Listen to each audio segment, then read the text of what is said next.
Bab 15. Terjebak jadi istri simpanan. Alia berjalan dengan sedikit kesulitan. Namun, ia tidak akan menyerah. Ia sudah menghubungi Fadi dan mengajak pria itu untuk bertemu. Alia butuh penjelasan dari pria itu. Ia ingin tahu alasan mengapa Fadi melakukan hal seperti ini terhadapnya. Alia menyeka air matanya yang sudah hampir keluar. Ia baru sadar sampai di kafe. Untungnya ia membawa kardigan dalam tasnya, sehingga ia tidak perlu menunjukkan penampilannya yang benar-benar sangat berantakan. Alea sampai di kafe. Ia pergi ke ruangan VIP yang sengaja ia pinta kepada Fadli agar mereka bicara dengan rasa aman. Sampai di ruangan tersebut, Alea melihat Fadli sedang duduk sambil meminum jus miliknya yang terletak di atas meja. "Tuan, maaf saya terlambat," ucap Alea dengan sopan dan nafas terengah-engah. Fadli mengangkat wajahnya. Dia tersenyum dengan kedatangan pionirnya itu. "Duduklah Alea," tutur Fadli mempersilahkan. Alea segera duduk di hadapan Fadli. Tiba-tiba pintu terbuka dan terlihatlah pelayan kafe yang datang sambil membawa banyak makanan dan minuman yang dipesan oleh Fadli. "Silakan dinikmati, Tuan dan Nona," ucap pelayan itu dengan sopan. Alea menatap makanan di hadapannya, kemudian menatap Fadli dengan penuh tanda tanya. "Untuk apa makanan sebanyak itu?" "Kenapa menatap saya?" "Alea, makanlah," tutur Fadli sambil tertawa. "Untuk apa makanan sebanyak ini, Tuan?" tanya Alea bingung. Fadli tersenyum tipis. Ia lalu tertawa pelan sambil menutupi mulutnya sendiri. "Makan saja. Saya tahu kamu kelelahan karena melayani N4 Sugila Tristan kan?" tanya Fadli diakhiri seringai di wajahnya. Alea menggertak giginya. Ia menatap Fadli dengan tajam dan tidak rela. "Apa maksud tindakan Anda, Pak? Kenapa Anda membuat saya kehilangan sesuatu yang saya jaga?" tanya Alea meninggikan suaranya. Fadli menghela nafas. Ia mengambil jus lemon di atas meja, lalu memberikannya kepada Alea. "Tenanglah, ayo minum dulu agar kau lebih tenang," tutur Fadli lembut. Alea menggelengkan kepalanya tegas. Ia tidak akan mau makan ataupun minum sebelum pria itu menjawab maksud atas tindakannya. "Saya datang bukan untuk makan dan minum, Tuan. Saya butuh penjelasan Anda." Walas Alea menolak halus. "Lalu apa, Alea? Kau mau tanya tindakan saya semalam? Begitu?" tanya Fadli mengerutkan keningnya. Alea mengangguk mantap. "Iya, saya butuh penjelasan Anda. Sebab dalam perjanjian kita tidak tertulis bahwa Anda bebas melakukan apapun sesuai kemauan Anda," jawab Alea yakin. "Tapi dalam perjanjian itu tertulis bahwa kau harus mengikuti apapun yang aku perintahkan," balas Alea dengan tenang. "Tapi Anda tidak memerintahkan saya. Anda melakukannya tanpa bicara kepada saya. Itu salah, Tuan," sahut Alea tidak mau kalah. Fadli bangkit dari duduknya. Ia mengantongi kedua tangannya di saku celana, kemudian menatap Alea yang sedang berapi-api. "Tenangkan dirimu, Alea. Rencana kita akan segera berhasil. Dan jika itu terjadi maka aku akan memberikan sisa uangnya," ujar Fadli. "Selain itu, kau juga bisa lepas dari Tristan," lanjut Fadli dengan serius. "Lalu sekarang saya harus apa? Bagaimana jika saya sampai hamil?" tanya Alea ikut bangkit dari duduknya. Fadli tertawa. Memang itu yang dia inginkan.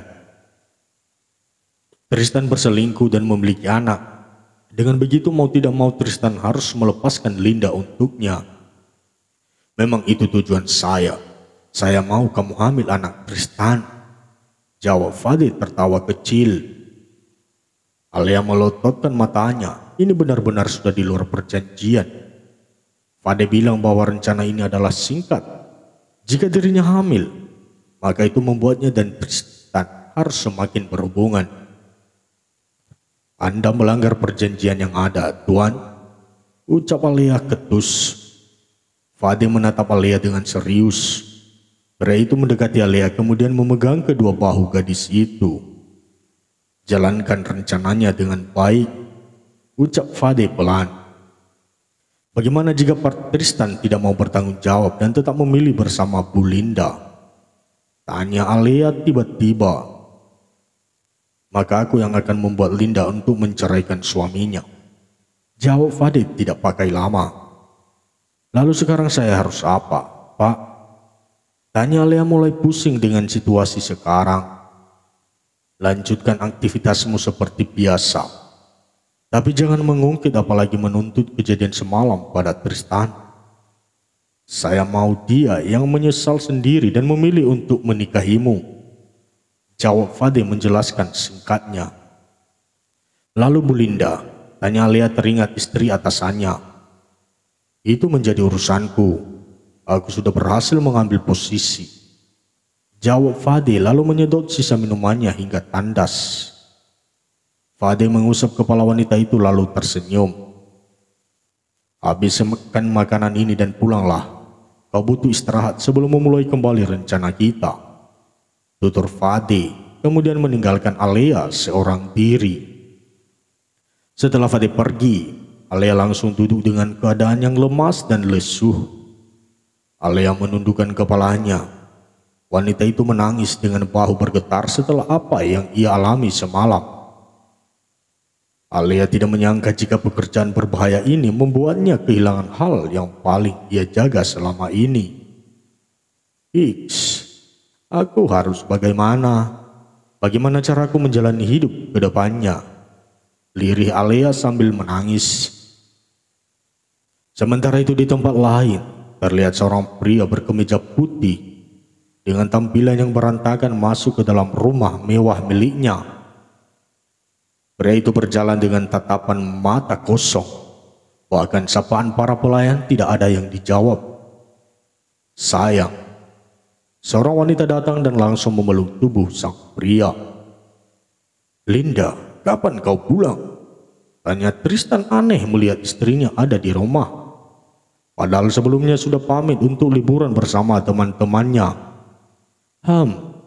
Healing aku di cancel dulu, jawab Linda sedih. Why?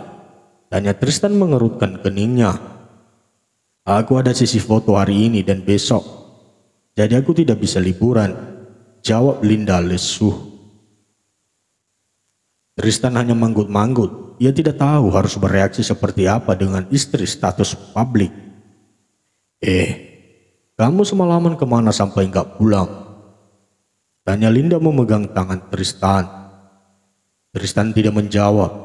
Tentu saja mana mungkin ia akan mengatakan jika semalam ia mencari kepuasan dengan sekretarisnya, cinta pertamanya dulu. Aku lelah, jangan menggangguku, tegur Tristan menepis tangan Linda. Kamu sebenarnya kenapa, Tristan? Bentak Linda kesal.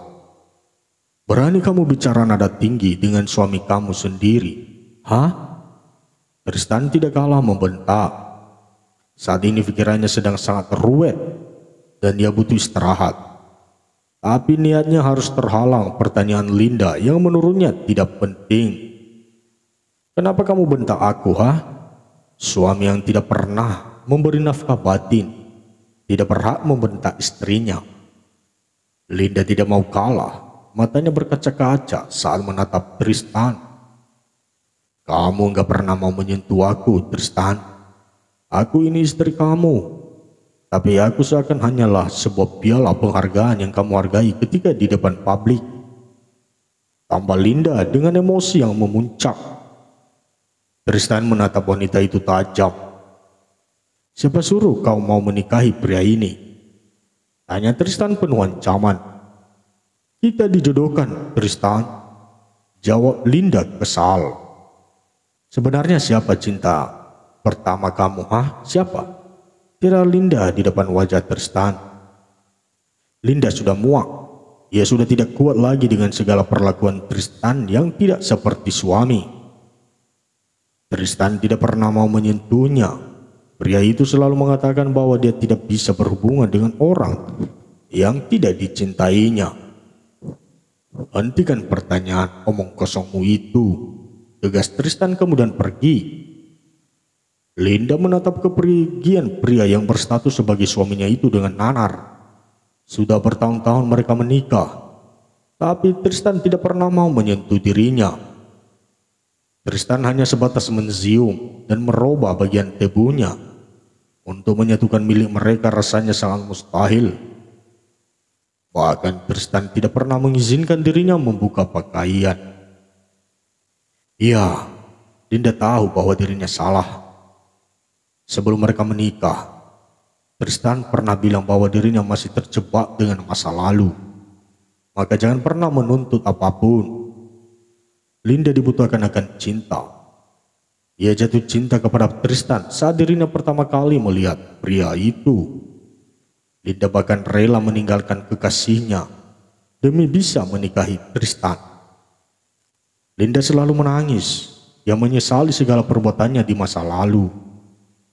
Seharusnya ia memang tidak menikah dengan Tristan dan meninggalkan kekasihnya. Tangan Linda terkepal erat segala perlakuan Tristan selama ini karena masa lalunya.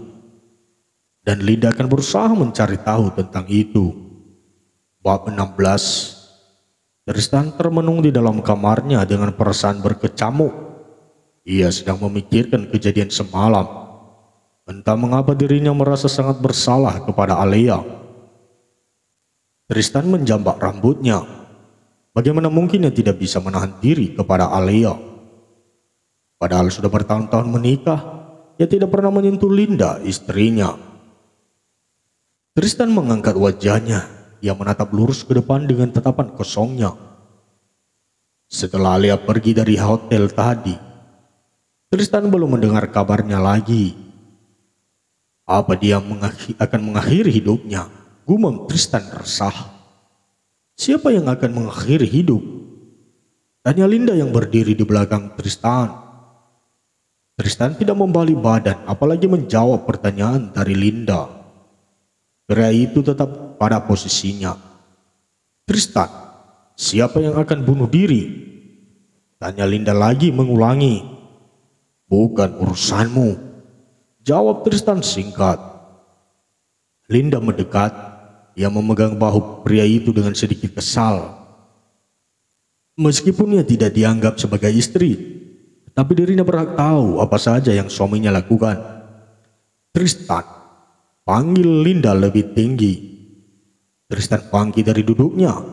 Ia membalik badan dan melihat wanita itu sudah rapi dengan penampilannya.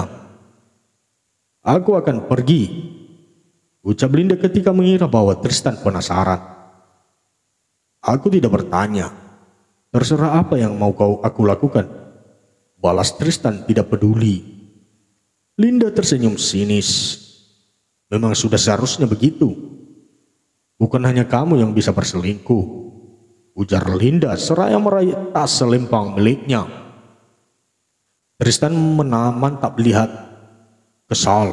Asal sekali mulut wanita itu bicara dan menyebut berselingkuh. Jaga bicaramu, tegur Tristan tidak suka. Kenapa?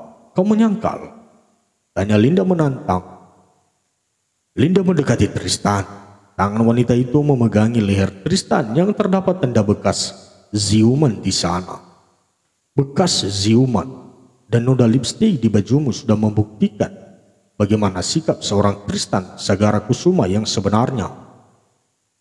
Ujar Linda dengan senyuman sinis di wajahnya. Tristan memegangi lehernya. Ia baru tahu jika Alea meninggalkan tanda untuknya. Entah mengapa, bukannya takut, Tristan malah merasa sangat senang. Apa masa lalumu yang melakukannya? Tanya Linda menebak. Bukan urusanmu, Linda, jawab Tristan ketus. Tentu saja itu urusanku. Bagaimanapun kamu adalah suamiku, balas Linda tidak terima. Linda mencengkeram kerah baju suaminya dengan tatapan mata merah. penuh akan rasa kesal dan marah. Apa masa lalumu seorang wanita bayaran sampai-sampai membuatmu jatuh di bawahnya? Tanya Linda merendahkan Alea. Berapa bayarannya semalam? Aku ingin menyewanya untuk membersihkan sepatuku. Tambah Linda dengan senyuman sinis. Linda, bentak Tristan tepat di depan wajah wanita itu. Hati-hati dalam berucap, sebelum aku memberimu sesuatu yang tidak pernah kau bayangkan. Ancam Tristan tidak main-main. Linda tersenyum bodoh. Ya bodoh, dirinya sangat bodoh karena masih mau bertahan dengan Tristan. Di depan orang lain, siapapun itu maka ia akan membagus-baguskan nama Tristan. Ternyata ia salah melakukan itu. Sudah seharusnya ia membuka topeng milik Tristan. Kau pengecut, Tristan. Umpat Linda dengan nada mengejek. Kau adalah pria paling jahat dan pengecut yang pernah aku kenal. Tambah Linda kemudian pergi meninggalkan Tristan. Tristan tidak menghiraukan ucapan Linda. Pria itu malah memilih untuk mandi dan bersih-bersih sebelum istirahat. Tristan butuh ranjang. Ia ingin mengistirahatkan tubuhnya di sana. Pasti rasanya akan sangat enak. Sementara Linda, wanita itu pergi sambil mengendarai mobilnya. Linda menangis di dalam mobil. Ia merasa sangat sakit hati dengan perilaku Tristan terhadapnya. Linda sangat mencintai Tristan. Tentu saja, siapa yang tidak akan jatuh cinta kepada suaminya. Tristan adalah sosok pria sempurna. Ia tampan, kaya dan sangat baik meski hanya di hadapan orang lain. Namun cinta Linda untuk Tristan memang tulus. Ia bahkan dengan mudah melupakan mantan kekasihnya hanya dalam waktu singkat. Tapi apa yang ia dapatkan dengan mengambil jalannya sendiri? Tristan tidak pernah menganggapnya ada. Tristan hanya menganggapnya sebagai pajangan untuk dipamerkan kepada publik. Kenapa kamu tega sama aku, Tristan? Aku tulus cinta sama kamu. Bahkan aku rela berbohong untuk menjaga nama kamu. Ucap Linda lirih. Rasa sakit Linda semakin besar ketika menemukan tanda siuman di leher Tristan. Hal yang selama ini belum pernah dilakukan olehnya. Linda sangat sakit hati. Kenapa Tristan harus jajan di luar? Padahal jelas-jelas ada istrinya yang siap menunggu di rumah. Kamu emang gak pernah anggap aku, Tristan? Batin Linda sedih. Linda menyeka air matanya. Ia akan segera sampai dan menemui orang yang seharusnya tidak pernah ia tinggalkan. Seorang pria yang masih mau memberikan maaf setelah apa yang ia lakukan selama ini. Pria itu bahkan menjadi penyemangat Linda saat ini. Entah sejak kapan ia kembali kontak dengan mantan kekasihnya, sampai membuat mereka sesekali bertemu. Linda sampai di tempat tujuannya, di sebuah restoran Jepang yang sangat menjamin privasi para pelanggannya. Maaf, aku terlambat, ucap Linda ketika dirinya baru masuk ke dalam ruangan yang bernuansa Jepang. Ah, iya, tidak apa-apa, silakan duduk. Tutur pria itu mempersilakan. Linda pun segera duduk di depan pria itu. Ia tersenyum canggung ketika bertemu dengan mantan kekasihnya. Tentu bukan alasan, sebab ia sangat merasa bersalah. Jadi kenapa kamu mintaku bertemu? Tanya Fade mengerutkan keningnya. Linda mengatupkan bibirnya. Ia menatap Fade lalu menggelengkan kepalanya. Ia sudah bilang bahwa ia tidak akan berkoar kepada orang lain tentang suaminya. Ini bisa dingin makanannya. Ayo makan. Ajak Linda mengalihkan pembicaraan. Fade hanya menurut. Sebenarnya ia tahu apa yang dirasakan oleh Linda. Mungkin saja wanita itu telah memergoki Tristan yang semalam tidak pulang. Dan pulang hari ini dalam keadaan acak-acakan. Bagaimana dengan bisnis Tristan? Semuanya lancar? Tanya Fade basa-basi. Ya, lancar, jawab Linda seraya melahap suapannya sendiri. Aku senang mendengarnya, meski dia sangat jahat telah merebut kamu, ujar Fade menundukkan kepalanya, demi mendapatkan simpati dari Linda. Linda mengusap bahu pria yang kini temannya itu dengan pelan. Lupakan saja, semua sudah berlalu, tutur Linda lembut. Tidak, Linda, aku tidak rela jika kamu kembali kepada Tristan. Kamu milikku, batin Fade dengan tegas. Kamu tahu, Linda, kamu sangat cantik, puji Fade jujur. Linda merasakan panas di wajahnya. Ia benar-benar gugup dipuji seperti itu oleh Fade. Linda tidak membalas, hanya diam sambil senyum-senyum setelah mendapatkan pujian dari mantan kekasihnya yang paling indah. Fade tahu bahwa Linda merasa salting. Hal ini membuat Fade mendapatkan momen bagus untuk menunjukkan sesuatu. Linda, semalam kamu datang dengan suamimu ke pesta? Tanya Fade lembut. Kening Linda mengerut. Pesta apa? Tanya Linda heran. Mungkin kamu lupa, lihatlah. Ini kamu kan? Ujar Fade seraya menunjukkan sebuah foto kepada Linda. Linda mengepalkan tangannya. Ia tidak suka melihat Tristan berpelukan dengan seorang gadis yang wajahnya tidak terlihat karena membelakangi. Jelas sekali itu bukan dia. Ia tidak tahu dan tidak mau tahu dari mana Fade mendapatkan foto itu. Justru ia harus berterima kasih karena Fade memberitahu hal yang membuatnya sadar bahwa suaminya adalah laki-laki brengsek. Beruntung sekali dia, batin Linda jadi sedih sendiri. Bab 17. Alea melihat pantulan dirinya di cermin dengan penuh semangat. Hari ini ia harus kembali bekerja seperti biasa dan terpaksa harus melupakan kejadian yang menimpanya beberapa waktu lalu. Alea mengambil tas selempang miliknya. Tidak lupa ia memakai parfum di beberapa titik tubuh, lalu barulah pergi. Aku akan mengunjungi kakak sepulang kantor saja, ucap Alea pelan seraya mengunci pintu rumahnya. Alea melangkah meninggalkan rumahnya. Ia harus segera pergi ke halte agar bisa naik bus dan sampai di kantor secepatnya. Sebenarnya Alea cukup beruntung, rumahnya tidak terlalu jauh dari halte, sehingga ia tidak perlu naik angkutan umum lain untuk sampai ke halte. Alea sampai di halte. Ia duduk sambil menunggu bus menuju kantornya datang. Alea melirik jam. Di pergelangan tangannya, ia masih punya 1 jam lebih sebelum masuk kantor. Alea belum sarapan. Ia akan mencari sarapan di kantin sebelum bekerja nanti. Bus datang. Alea pun segera naik dan berdiri. Jika bus sudah sampai di haltenya, ia tidak akan mendapatkan tempat duduk karena bus sangat ramai. Alea membuka ponselnya. Ia melihat ternyata ada pesan dari Fade beberapa menit lalu. Alea, masih ingat tugasmu, kan?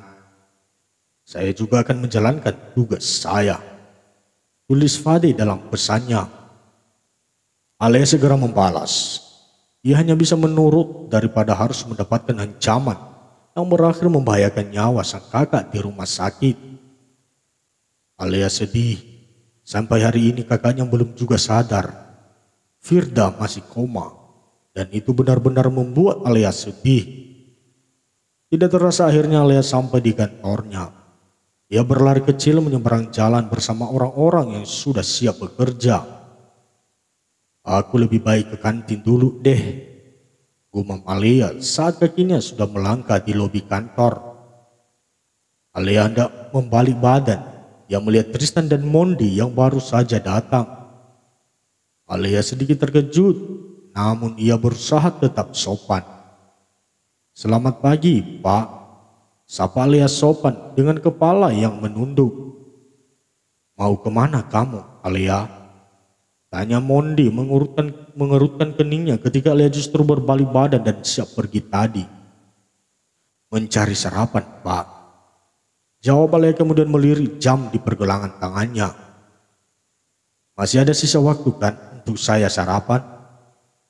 Tanya Alia dengan polos. Mondi menghela nafas. Ia menganggukkan kepalanya sebagai jawaban.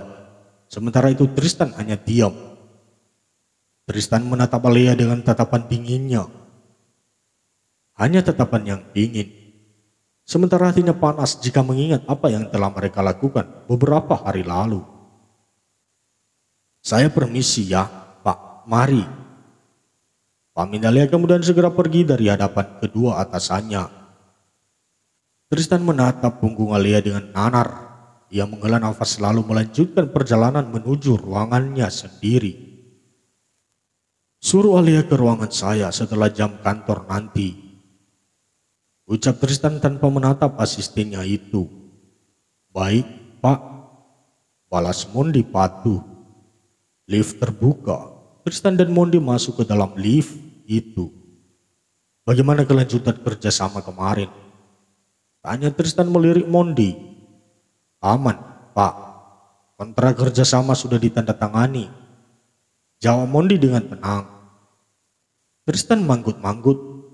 Ia senang karena selalu bisa mengandalkan Mondi dalam segala hal. Sementara Alia, wanita itu membeli satu bungkus bubur dan membawanya ke kantor. Ia akan menyantap sarapannya di meja kerjanya sama sekalian mengerjakan sisa tugasnya yang sedikit lagi. Alia, panggil Mondi ketika Alia baru saja keluar dari lift. Astaga, kejut Alia sampai memegangi dadanya. Pak, Anda membuat saya terkejut, ucap Alia dengan nafas tersengal-sengal. Mondi tidak berekspresi apapun.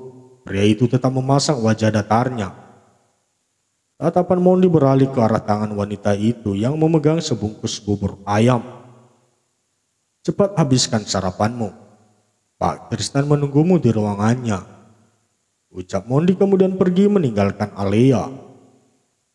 Alia terdiam. Ia mendadak gugup mendengar bahwa Tristan memanggilnya. Ia takut sekali jika pria itu akan memecatnya karena kejadian malam itu. Alia berjalan pelan ke meja kerjanya. Ia harus sarapan agar kondisi tubuh dan pikirannya fit. Alia akan melupakan sejenak masalahnya sampai ia selesai makan. Sudahlah, Alia. Ayo nikmati buburnya dan lupakan sebentar masalahmu, ucap Alia untuk dirinya sendiri. Alia membuka pembungkus bubur itu dan mulai menyantapnya sambil menyuap makanan. Tangan Alia yang lainnya digunakan untuk menyalakan komputer miliknya. Pekerjaan Alia benar-benar banyak. Minggu ini jadwal Tristan sangat padat. Dan itu artinya ia juga akan super sibuk dengan pria itu. Alia yang terlalu memperhatikan posisi terkadang membuatnya lupa tujuan awal. Ia datang untuk menggoda dan merusak rumah tangga pria itu. Bagaimana bisa jadi pelakor? Baru dilirik aja tubuh udah gemetaran. Gumam Alia lesuh. Alia melahap suapan terakhir. Ia segera membuang bungkus bubur itu lalu pergi ke kamar mandi untuk mencuci tangan dan mulutnya. Setelah dirasa bersih, Alia duduk sebentar di kursinya untuk menarik dan membuang nafasnya. Alia membuka laci meja. Ia mengambil berkas yang harus ditandatangani oleh Tristan segera. Alia menghela nafas. Ia berusaha untuk bisa saja ketika nanti berhadapan dengan Tristan. Tangan Alia terulur untuk mengetuk pintu lalu membukanya. Selamat pagi, Pak. Sapa Alia lalu berjalan mendekati Tristan. Ada apa? Saut Tristan singkat. Ini berkas yang perlu tanda tangan Anda, ucap Alia memberikan 2 berkas kepada Tristan. Tristan menarik nafas. Ia menatap Alia sebentar kemudian mengambil berkas yang wanita itu bawa. Di mana yang harus saya tanda tangani? Jawab. Tangan Tristan membolak-balik halaman berkas. Maaf, di sini dan di sini, Pak. Jawab Alia menunjukkan 2 halaman dalam 1 berkas. Tristan segera menandatanganinya. Setelah itu ia kembali memberikan berkasnya kepada Alea. "Apa jadwal saya dalam seminggu ke depan?" Tristan menatap layar laptopnya sambil bertanya. Alea pun mulai membacakan kegiatan Tristan selama 1 minggu ke depan. Ada banyak kegiatan, bahkan ada yang mengharuskan Tristan keluar kota. "Jadwal keluar kota reschedule," ucap Tristan. "Untuk hari apa, Pak?" tanya Alea dengan sopan. "Tukar ke hari Kamis," jawab Tristan langsung. Alea segera mencatat revisi jadwal yang diminta oleh atasannya itu. "Jadi kita berangkat di hari Rabu dan pulang di hari Jumat ya, Pak?" tanya Alea memastikan. "Iya," jawab Tristan singkat. "Ada lagi, Pak?" tanya Alea. Tristan menggeleng. "Tidak, terima kasih," jawab Tristan. Alea menatap Tristan dengan aneh. Ucapan terima kasih tadi terdengar aneh di telinga Alea, karena pria itu jarang sekali mengucapkannya. "Baik, Pak, kalau begitu saya permisi," pamit Alea kemudian pergi. "Tunggu," Tristan memanggil dan mencegah langkah Alea yang sudah hampir keluar. Alea membalik badan. "Iya, Pak," sahut Alea sopan. "Catat nomor rekeningmu di sini. Saya ingin memberikan uang kompensasi yang saya bicarakan waktu itu," ujar Tristan memberikan secarik kertas dan pulpen. Mata Alea panas. Telinganya sakit mendengar ucapan Tristan barusan. Alea menundukkan kepalanya sedikit.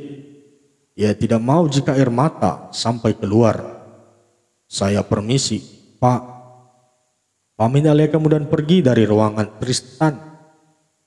Di luar ruangan, Alea tidak habis pikir dengan pria itu. Ya, semua orang tahu bahwa uang seorang Tristan Sagara Kusuma itu banyak. Tapi bukan berarti pria itu bisa semena-mena terhadap orang lain.